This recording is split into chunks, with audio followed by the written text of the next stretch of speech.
안녕하세요. 비판적 사고, 논리적 사고의 길 서양철학 5번째 영상입니다. 같은 말이죠. 비판적 사고한다는 거 앞에 형용사 비판적인 걸 빼면 사고입니다. 그리고 논리적 사고, 논리적 빼고 사고의 길, 생각인 거죠. 또 서양철학도 로고스라고 말씀드렸습니다.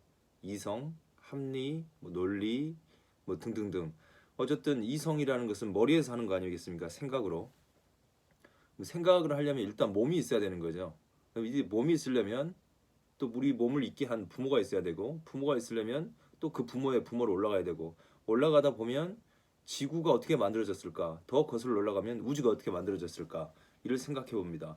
많은 학자들은 말합니다. 지구가 약 45억만 년 전에 탄생했다고 말합니다. 45억만 년 전. 말이 쉽지요. 방금 말로 갔다 왔습니다. 45억만 년 전을. 또 어떤 학자는 지구의 나이가 45억 4천만 살이라고 말합니다. 이분은 어떻게 나이까지 아나 봐요. 우리가 100년, 약 100년밖에 못 사는데 지구의 나이를 45억 4천만 살. 어떤 학자는 45억 4천만 살부터 45억 6,700만 살이라고 말합니다. 어쨌든 지구가 굉장히 오래됐다는 거죠. 그럼 지구가 있기 전에 우주의 나이는 몇 살일까? 그럼 더 오래된 나이를 갖고 있겠습니다. 프랑스의 동식물 연구가했던 뷰평이라는 분이 계셨습니다. 이 뷰평은 1979년에 지구가 생겨난 지 7만 5천 년이라고 주장했습니다. 그러니까 지구의 나이가 7만 5천 살이라는 거죠. 어떤 분은 45억 4천만 살, 어떤 분은 7만 5천 살. 근데 성경에는 지구가 약 6천 년 전에 탄생했다고 쓰여져 있습니다. 비평이라는 분은 이걸 뒤엎은 거죠. 그보다 더 나이가 많이 먹었다고 주장한 겁니다. 주장만 있는 거죠. 주장을 하려면 논증을 해야 되는 겁니다. 말로만 한 게 아니고 논리적 주장을 가지고 한 거죠. 비판적 사고, 논리적 사고를 통해서 이런 나이를 주장한 겁니다. 물론 학자니까 과학적으로 증명됐다고 말해야겠죠. 나이가 몇 살인지, 인간의 나이가 몇 살인지는 쉽게 주민등록증을 보면 알 수 있지만 지구의 나이에 대해서는 여러 학자들이 말하는 주장, 논증을 통해서 이해할 수밖에 없습니다. 몇 살인지는 잘 알 수가 없겠죠. 성경은 사적 영역입니다. 종교니까요. 근데 학문은 공적 영역입니다. 공적 영역에서 말하는 것은 신뢰성이 더 높죠. 왜냐하면 검증, 증명, 논증, 논증의 방식을 통해서 얻어낸 결론이기 때문에 그렇습니다. 종교가 사적 영역이고 학교의 지금 공적 시스템은 공적 영역인 거죠. 이 학교 시스템은요. 그래서 학교에서는 정치, 종교 이런 것을 가르치지 않습니다. 거의 모두가 다 공유할 수 있는 내용들을 가르치는 거죠. 그러니까 혹시 수업을 들으면서 이거는 내 종교적 신념과 좀 맞지 않는데 그것은 사적 영역에 속하는 겁니다. 공적 영역에서는 사람들에게 어떤 불교든 천주교든 기독교든 하나의 종교를 말하는 게 아니고 다양한 종교 그리고 그 종교의 틀에서 철학과 함께 생각해 보는 거죠. 그러니까 공부를 하면서 내 신념과는 좀 다른데 그러면 다른 생각을 받아들이는 겁니다. 다른 생각을 한번 들어보는 거죠. 지구의 나이에 대해서 이렇게 다양한 설이 있습니다. 제가 알고 있는 것만 이거지 또 다른 데서는 지구의 나이에 대해서 말하지 말아라. 알 수가 없으니까 이렇게 말하는 분도 있습니다. 어쨌든 지구의 나이는 추측으로 출발해서 수백 년간의 논쟁을 거친 후에야 논쟁입니다. 논증을 거친 후에야 비로소 얻을 수가 있었습니다. 지구는 현재도 몸체를 늘려가고 있다고 합니다. 우주 먼지가 막 지구로 들어오니까요. 그래서 매년 약 4천만 킬로씩 이 몸무게가 늘어난다는 거예요. 지구가 먼지가 우주에서 먼지가 이렇게 떨어지니까 그 먼지가 쌓여서 지구가 늘어난다는 거죠. 외계에서 온 손님 곧 그 운석 때문에 그런다는 겁니다. 정말 큰 운석이 지구에 부딪히면 닿으면 박살나는 거죠. 막 영화에서 보는 것처럼. 지구로 들어오는 외계 물질은 크기가 매우 작은 먼지들입니다. 지구의 생명체가 출현한 이후에 오랜 세월에 걸쳐 인류는 발전과 성장을 거듭했습니다. 여러 가지 우주의 환경 속에서 천문학자의 관점에서 인간은 뭘까? 그 우주의 점인 지구.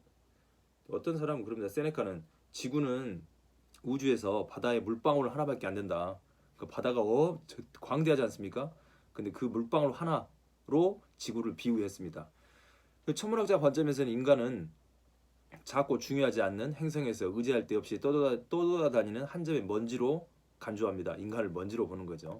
화학자의 관점에서, 천문학자의 관점에서는 우주의 먼지였습니다. 떠돌아다니는, 정체 없이. 화학자의 관점에서는 인간은 어떤 교묘한 방법으로 하나로 뭉쳐진 화학 덩어리인 거죠. 화학적 물질 덩어리입니다. 먼지, 물질 덩어리. 그러나 인문학자, 철학자 내지는 햄린의 눈에서는 인간은 먼지도 또 화학적 덩어리도 아니고 뭐라고 보냐면 인간은 고귀한 이성적 존재이며 무한한 재능을 가진 존재라고 규정합니다. 그러니까 여러분과 제가 생각하는 존재일 뿐만 아니라 무한한 가능성을 갖고 있는 존재라는 거죠. 대박 아닙니까? 여러분들이 무한한 가능성을 가지고 계십니다. 그걸 절대로 잊어먹어서는 안 됩니다. 항상 기억하고 다니셔야 됩니다. 저도 마찬가지고요. 무한한 가능성을 가지고 있는 여러분과 제가 이 우주에서 동영상 강의를 통해서 만나게 됐습니다. 원래는 대면 강의를 통해 해야 되는데 비대면으로 만나게 되었습니다. 그래도 과학의 힘이 대단하지 않습니까? 어쨌든 햄린의 눈에는 우리는, 여러분과 저는 고귀한 존재, 무한한 가능성을 가진 존재, 무한한 능력을 가진 존재로 말합니다. 유일신 종교에서는 입장에서는 인간은 신의 형상에 따라 만들어진 피조물이라고 말할 수 있겠죠. 근데 불교적 관점에서는 또 다른 말씀을 할 수 있겠고, 유교의 관점에서는 유교의 관점에서 말할 수 있을 것입니다. 그러나 어쨌든 소나 말, 동물, 우리에 비해 우리도 이성적 동물 아닙니까? 생각하는 동물. 근데 생각이 없는 동물들이라고 규정하는 말 그대로 동물, 앞에 형용사가 없는 소나 말은 태어나자마자 우리보다 더 능력이 부족한 것 같은데 그들은, 소나 말은 태어나자마자 일어나 걷습니다. 인간은 1년을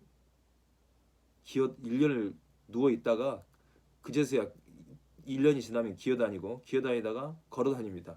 굉장히 걷는 관점에서 봤을 때는 인간이 소나 말보다는 굉장히 연약한 존재입니다. 그렇지만 동물은 일어나서 걸어야 되는 것은 생사의 문제입니다. 물론 우리도 생사의 문제인데 부모님이 우리를 돌봐 주는 거죠. 물론 소와 말도 부모가 돌봐 줍니다. 자기 어미가. 반면 인간은 태어나서 걸으려면 약 1년간의 누군가의 도움, 부모든 누군가의 도움을 받아야 생존할 수 있는 거죠. 서바이벌 할 수 있는 거죠. 동물은 그렇지 않습니다. 특히 소나 말은 스스로 걷습니다. 그러면서 못 걸으면 그걸로 생명이 아웃되는 거고, 걸으면 계속해서 생명을 유지하는 거죠. 인간은 돌봄을 받아야만 생명을 유지할 수 있습니다. 늑대 소년이 아닌 이상. 걸음마 단계에서는 동물은 인간보다 우월합니다. 그러나 걸음마를 걷고, 지금 여러분과 제가 교육을 받으니까 지구가 몇 살인지, 우주의 나이가 몇 살인지를 생각하는, 그리고 그거에 대해서 탐구하는 존재가 되는 거죠. 굉장한 그런 점에서는 인간이 동물들에 비해 굉장히 우월하죠. 그 우월하다는 것이 생각한다는 겁니다. 특별히 논증을 할 수 있다는 거죠. 말로요. 언어로 논증을 할 수 있다는 거. 대단한 능력입니다. 성장한 인간은 동물과 비교할 수 없을 정도로 우월합니다. 인간의 지능을, 생각을, 논리를 사용하기 때문에 그렇습니다. 인간은 다른 생명체와 다르게 섬세하고 체계적인 두뇌 활동을 통해 다양한 문화를 만들어냈습니다. 지금 이렇게 문화를 만들어냈고 과학도 만들어냈습니다. 인종에 따라 문화가 다르지 않는지 보다 중요한 것은 인간이 문화의 생산자라는 겁니다. 지금 문화를 생산하고 이 과학을 다 생산할 수 있는 능력이 있고, 만들 수는 없지만 이렇게 만들어 놓으면 우리가 이게 사용할 수 있는 능력을 갖고 있는 거죠. 약 10%의 지능만 사용할 수 있으면 남이 만들어 놓은 것을 만들 수는 없지만, 핸드폰을 만들 수는 없지만 만들어 놓은 핸드폰을 사용할 수 있는 능력은 있는 겁니다. 굉장한 능력 아니겠습니까? 우리 보고 이 핸드폰을 만들려고 그러면, 논리학이나 철학을 만들려고 그러면 만들라고 하면 못 만들죠. 물론 만들 수 있습니다. 오랜 시간에 걸쳐서. 그렇지만 만드는 것보다 이 만들어 놓은 걸 사용하면 되는 거죠. 핸드폰을 사용하듯이 논리학을 사용하고 서양 철학을 사용하는 겁니다. 어디다가요? 생각에다가 사용하는 겁니다. 개구리는 알에서 부화하여 올챙이 과정을 거칩니다. 사람 역시 태어나면서 갓난아기로 태어나서 어린이를 거쳐 어른이 됩니다. 누구나 어린 시절을 거칩니다. 여러분도 거쳤고 저도 거쳤습니다. 이제 대학 올해 신입생들은 고등학교를 거쳐서 대학생이 됐죠.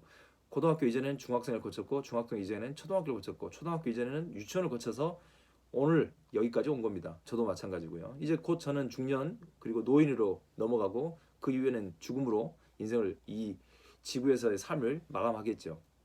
누구에게나 다 주어진 현실입니다. 그게.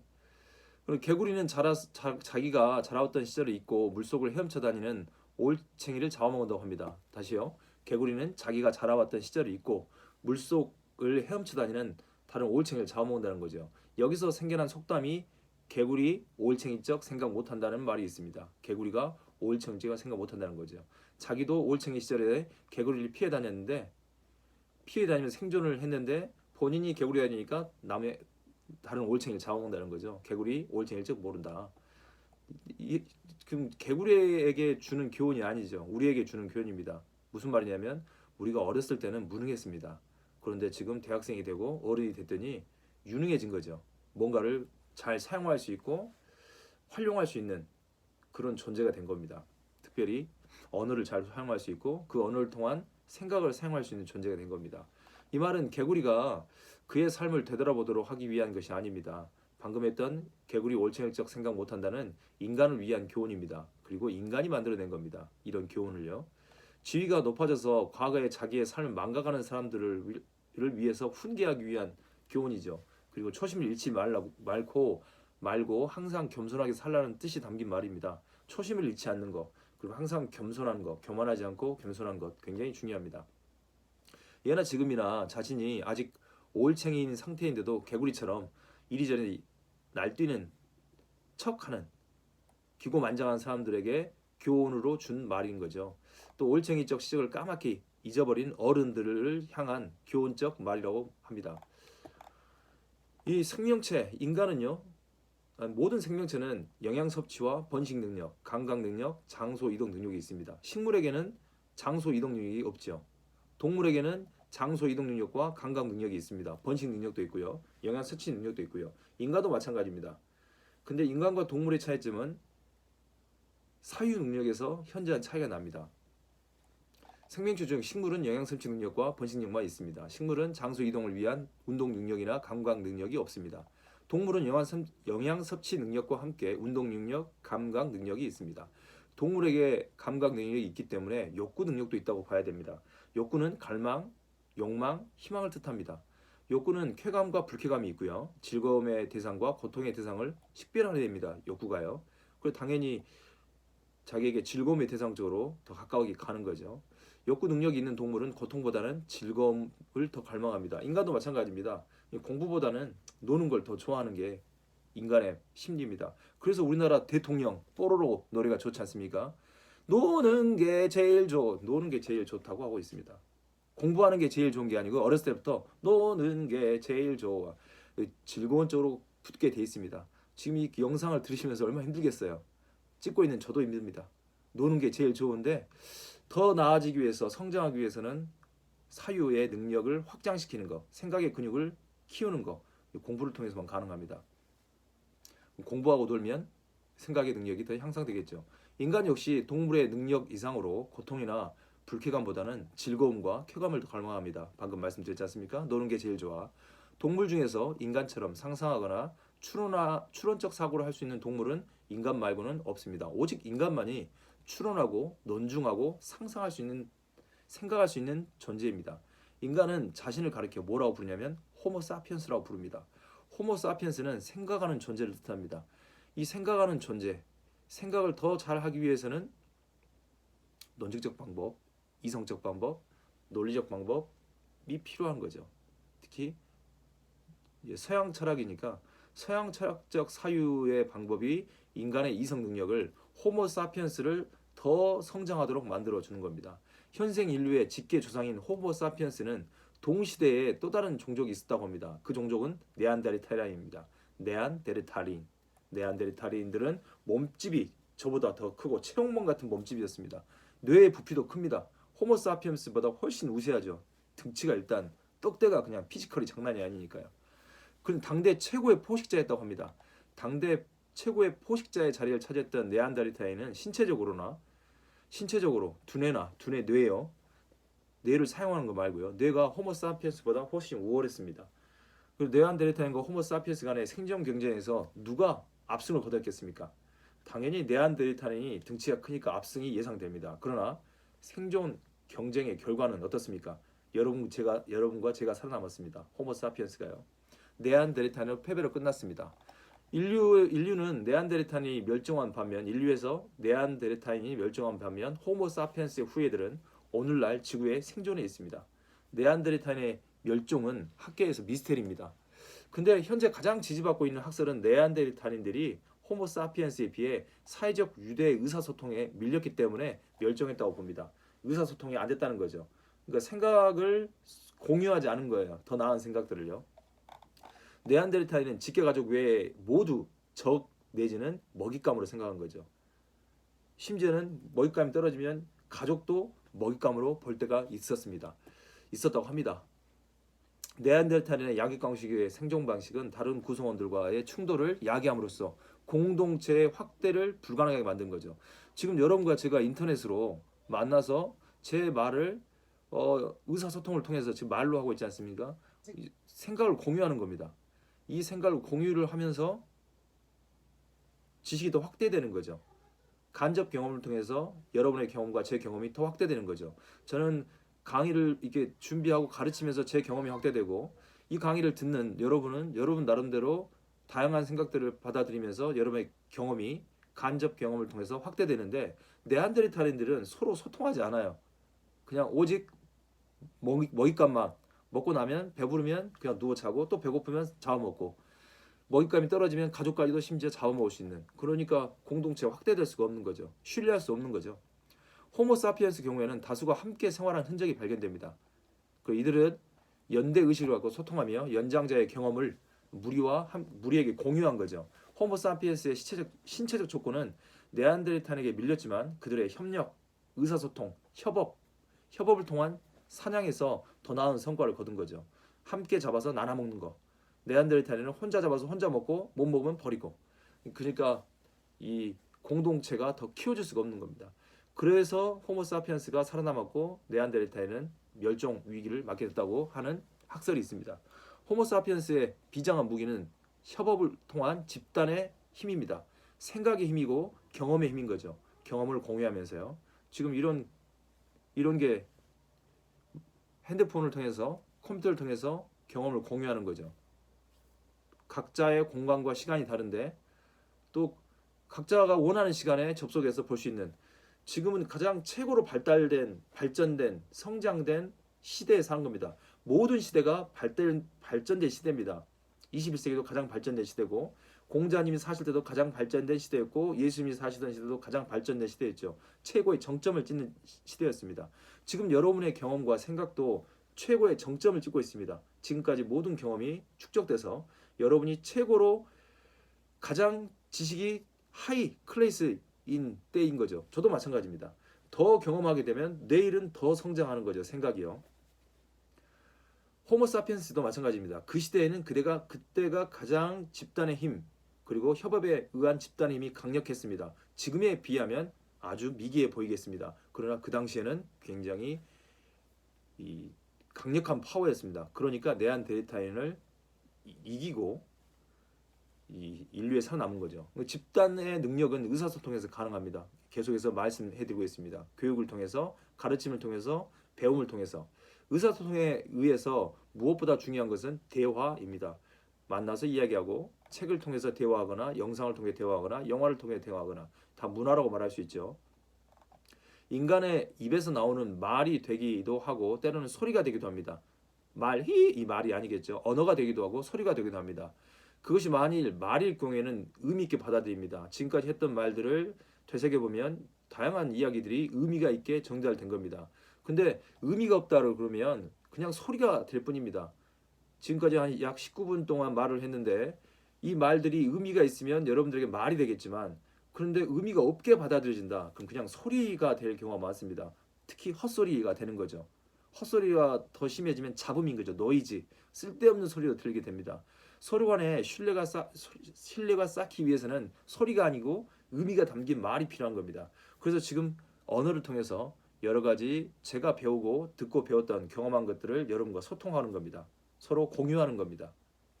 특히 이 인간이 우주에서 얼마 동안 살았는지 그리고 지구의 나이가 몇 살인지 또 인간이 어떤 동물과 어떤 차이가 있었는지 이런 이야기를 약 20분간 걸쳐서 했습니다. 그래서 올챙이적 시절을 있지 않고 여러분도 어렸을 때는 무능했지 않습니까? 초등학교는 유치원생보다 유능하죠. 더 뛰어납니다. 중학생은 초등학생보다 더 뛰어납니다. 고등학생은 중학생보다 뛰어납니다.